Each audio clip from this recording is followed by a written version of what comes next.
Estamos adentrando em terras de um assentamento agrícola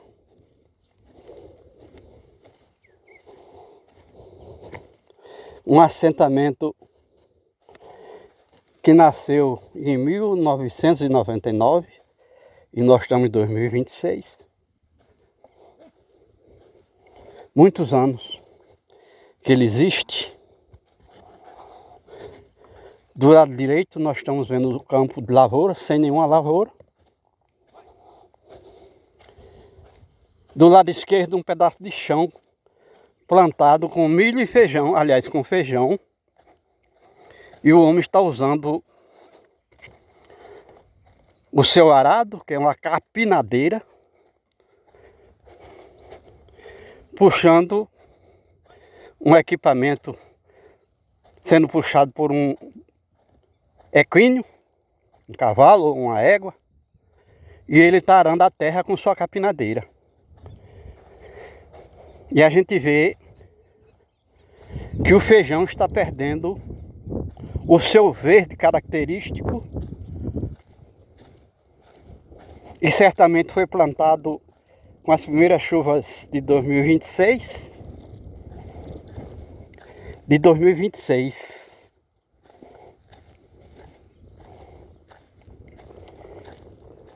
E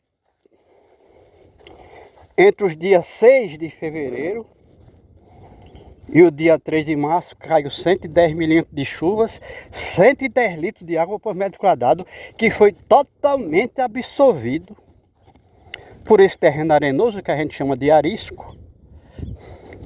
E o homem está cortando usando a campinadeira nos dois sentidos.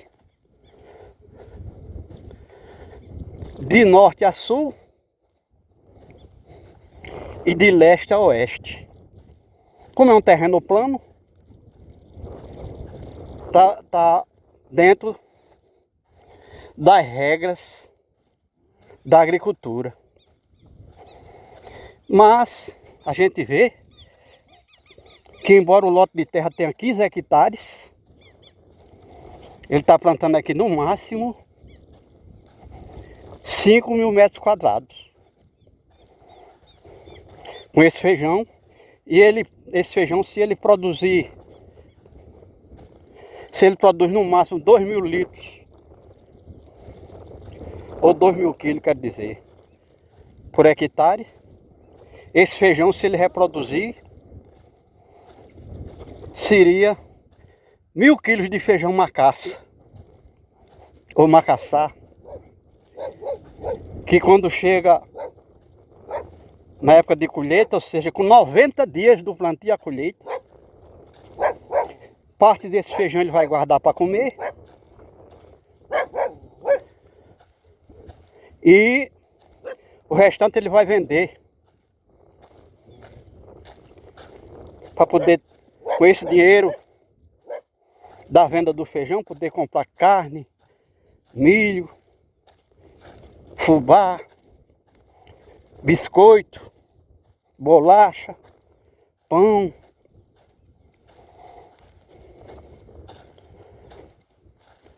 E outras utilidades além de roupa, calçado.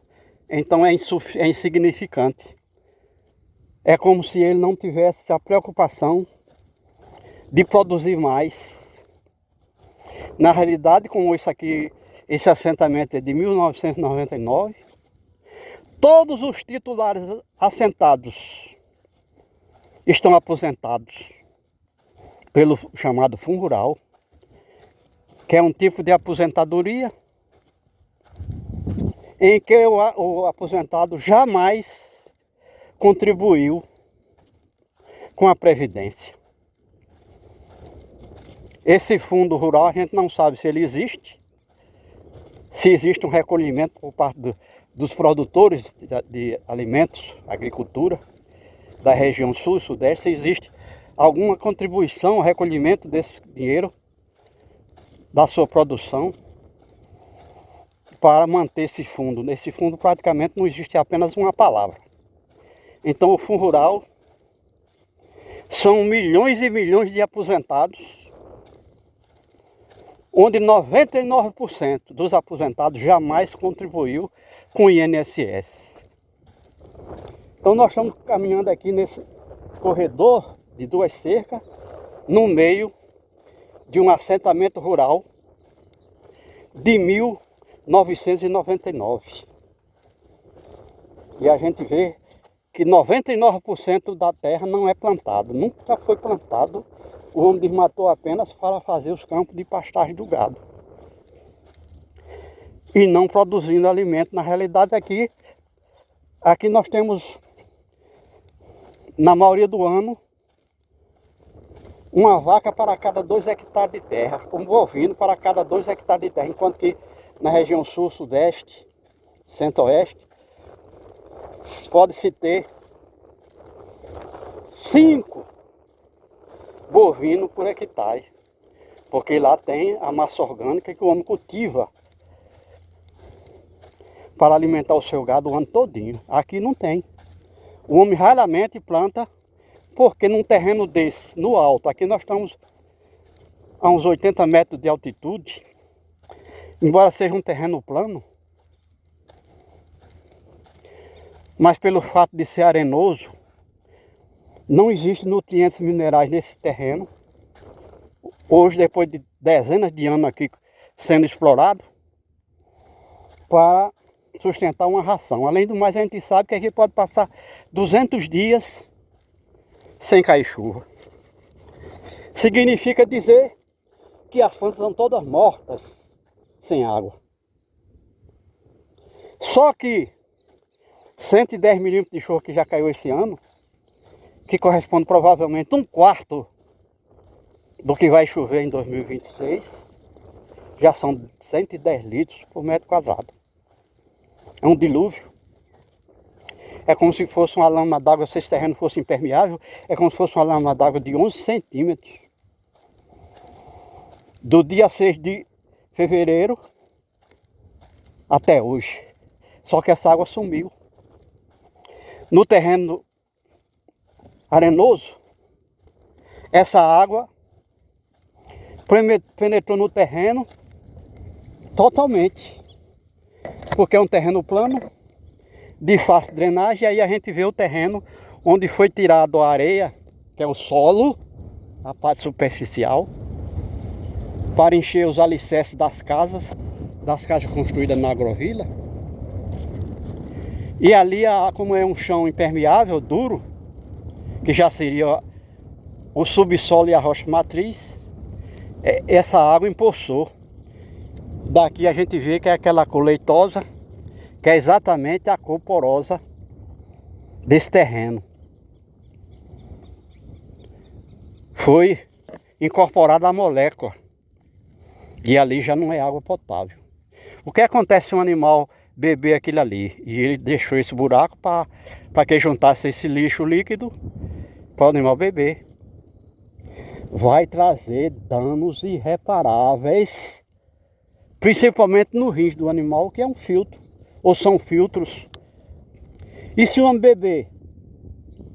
No sertão, as pessoas que beberam esse líquido durante muitos anos, quando não existia nenhum tipo de tratamento, e o homem nem se preocupava em fazer esse tratamento, existe naturalmente, fazer filtragem desse líquido, lixo, muita gente morreu na flor da idade por conta da destruição dos rins, principalmente com água salgada. E a gente já disse em outros vídeos que a água fica salgada aqui nos açudes e água subterrânea por falta de suprimento de água da chuva, porque a água da chuva é água doce. Se o homem tivesse suprimento de água doce aqui ao lado desse roçado, fizesse uma captação e armazenamento de água ao lado da sua roça, da sua agricultura, e já existe tecnologia para isso, significa dizer que quando faltasse água no solo por falta de chuvas, essa água armazenada, captada diretamente da nuvem, da chuva, tal qual vem das chuvas, armazenada ao lado do roçado, ele faria o suprimento da água e poderia fazer agricultura aqui nos 365 dias do ano, com 400 milímetros de chuvas. Água extraordinariamente abundante para a vida. Só que a gente já falou em outros vídeos que essa água, a água é um fluido, ela vai procurar fluir onde estiver. Aqui mesmo nesse buraco, embora seja uma gosma pesada, fedorenta, por conta da grande quantidade de massa orgânica decomposta, e também por causa do barro que a torna leitosa, ela tem dificuldade em evaporar. E também vai ter dificuldade em se filtrar no terreno, porque o terreno é impermeável e a água é grossa. E mesmo assim ela está sendo extraída pelo vento seco, por conta da umidade do ar baixa. Então ela vai se perder, secar. Se o bicho beber ou não beber, ela vai sumir dali, porque é uma fluidez, ela vai para outro espaço, que a gente chama de recipiente da água, que é a atmosfera, as plantas, os animais, que são os açudes, a água subterrânea. São formas da água fluir. Ela está sempre em movimento. Quem sabe se essa água que a gente está vendo ali em forma de lixo já não esteve presente no corpo de um dinossauro? A água não desaparece em temperaturas que a gente está vivendo aqui, em temperaturas que na Terra que chega no máximo a 70 graus centígrados. E a água ferve a 100 graus. Então a água está sempre buscando um espaço vazio para se armazenar. Seja na atmosfera, seja na litosfera, seja na hidrosfera. E o homem tem tecnologia, portanto, para captar e armazenar a água da chuva onde ele quiser. Nessa área do Nordeste, na quantidade e qualidade para o abastecimento urbano e para a agricultura, sem lixo, sem matéria orgânica, sem veneno da lavoura, sem petróleo. Tem tecnologia sim, só que o homem não sabe, a maioria não sabe, e o restante não quer, achando que a natureza vai continuar mandando a chuva na hora que o homem precisa ou quer. E não é assim, porque o homem transformou de tal forma esse ambiente que, como a gente disse, a oferta de chuva aqui está reduzida a 1/3 do normal. No mínimo 300 milímetros de chuva por ano. Quando aqui a oferta de chuva nessa área do Brasil seria de 1000 milímetros ao ano.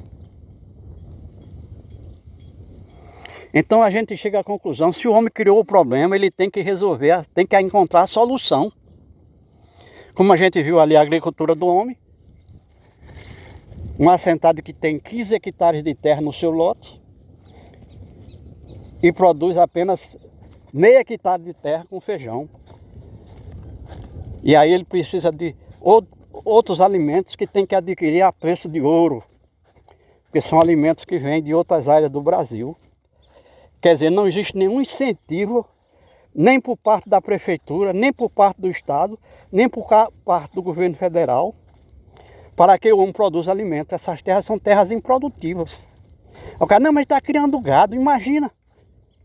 Uma cabeça de gado para cada hectare de terra, então um homem tem no máximo aqui 15 cabeças de gado no seu lote de 15 hectares. Quando tem, a maioria não tem uma cabeça de gado sequer, não cria nem galinha. Então isso é um tipo de forma agrária que a gente... Opa! Isso é um tipo de forma agrária que a gente chama de forma agrária da arré.